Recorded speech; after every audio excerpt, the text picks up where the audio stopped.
শ্রীমদ্ ভগবদ্গীতা যথাযথ সপ্তম অধ্যায় বিজ্ঞান যোগ শ্লোক নাম্বার ৮ রহস্যে হস্মাসু কন্তেয় প্রভাস্মি শিশুরিয় প্রণবে সর্ববেদেষু শব্দখে পৌরুষম ঋষু।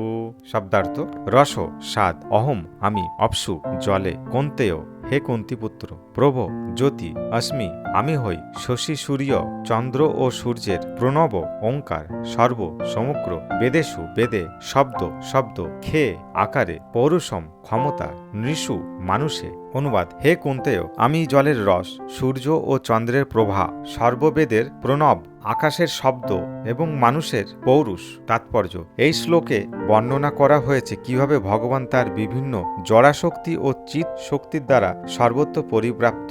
ভগবান সম্বন্ধে জানতে প্রচেষ্ট হলে প্রথমে তার বিভিন্ন শক্তির প্রকাশের মাধ্যমে তাকে অনুভব করা যায়। তবে এই স্তরের যে ভগবত উপলব্ধি তা নির্বিশেষ। যেমন সূর্যদেব হচ্ছেন একজন পুরুষ এবং তাকে উপলব্ধি করা যায় তার সর্বব্যাপক শক্তি তার কিরণের মাধ্যমে, তেমনি পরমেশ্বর ভগবান যদিও তার নিত্যধামে বিরাজমান, তবুও তার সর্বব্যাপক শক্তির প্রকাশের মাধ্যমে তার অস্তিত্ব উপলব্ধি করা যায়। জলের স্বাভাবিক স্বাদ হচ্ছে জলের একটি সক্রিয় ধর্ম। আমরা কেউ সমুদ্রের জল পান করতে চাই না, তার কারণ সেখানে বিশুদ্ধ জলের সাথে লবণ মেশানো রয়েছে। আস্বাদনের শুদ্ধতার জন্যেই জলের প্রতি আমাদের আকর্ষণ, এবং এই শুদ্ধ আস্বাদন ভগবানেরই অনন্ত শক্তির একটি অভিপ্রকাশ। নির্বিশেষবাদীরা জলের স্বাদের মধ্যে ভগবানের অস্তিত্ব অনুভব করে, এবং সবিশেষবাদীরাও ভগবান যে করুণা করে মানুষের তৃষ্ণা নিবারণের জন্য জলের সৃষ্টি করেছেন তার জন্য তার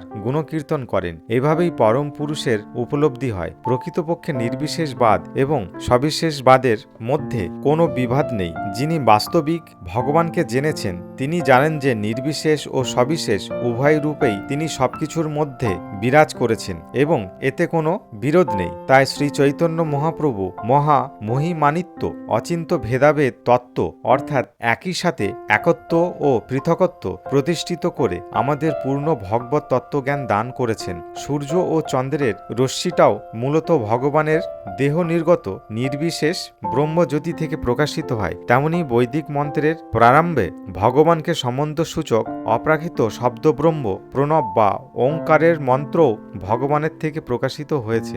যেহেতু নির্বিশেষবাদীরা পরমেশ্বর ভগবান শ্রীকৃষ্ণকে তার অসংখ্য নামের দ্বারা সম্বোধন করতে খুবই ভয় পায়, তাই তারা অপ্রাকৃত শব্দ ব্রহ্ম ওঙ্কারের মাধ্যমে তাকে সম্বোধন করে। কিন্তু তারা বোঝে না যে ওঙ্কার হচ্ছে ভগবান শ্রীকৃষ্ণের এই শব্দ প্রকাশ। কৃষ্ণ ভাবনার পরিধি সর্বব্যাপক, তাই কৃষ্ণ চেতনার উপলব্ধি যিনি লাভ করেছেন তার জীবন সার্থক। ভগবান শ্রীকৃষ্ণকে যারা জানে না তারা মায়াবদ্ধ।